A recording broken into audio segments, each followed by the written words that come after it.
नमस्ते प्रिय भाइयों और बहनों, स्वागत है आप सभी का।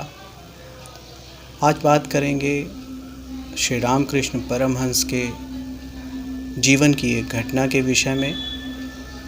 ये घटना कुछ ऐसी है कि एक बार रामकृष्ण जी पंचवटी से गुज़र रहे थे कि उन्हें एक मेढक की कराहने की आवाज़ सुनाई दी। इस आवाज़ से उन्होंने अंदाज़ा लगाया कि निश्चित रूप से इसे एक सांप ने पकड़ रखा है।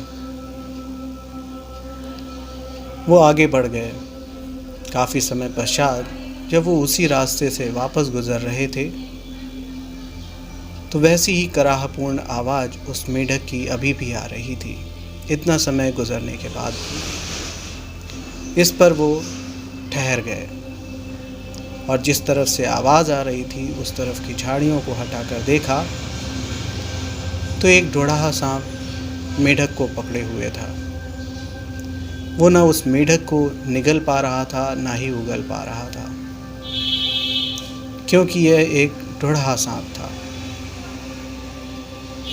इस पर वो कहते हैं कि उन्हें एक विचार आया कि अगर इस जगह असल सांप होता तो 3 ही फुंकार में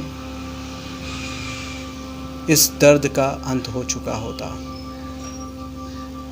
ना वो सांप को तकलीफ़ होती और ना ही मेढक को तकलीफ़ होती, लेकिन क्योंकि ये ढोढ़ा सांप है इसलिए दोनों को ही तकलीफ़ का सामना करना पड़ रहा है। इसी तरफ वो आगे कहते हैं कि इसी तरह से एक अज्ञानी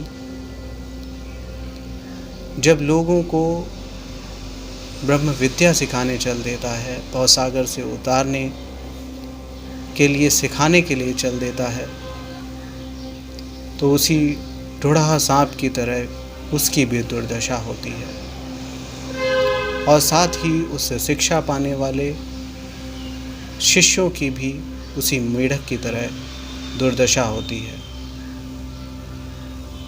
जिससे ना उस गुरु के अंदर का अहंकार ख़त्म होता है, ना ही शिष्य के अंदर का, ना वो कभी अपने गंतव्य को प्राप्त हो पाते हैं। वो आगे कहते हैं कि अगर इसी जगह अगर सद्गुरु हैं तो वो 3 ही पुकार से शिष्य के समस्त अहंकारों का नाश कर देते हैं।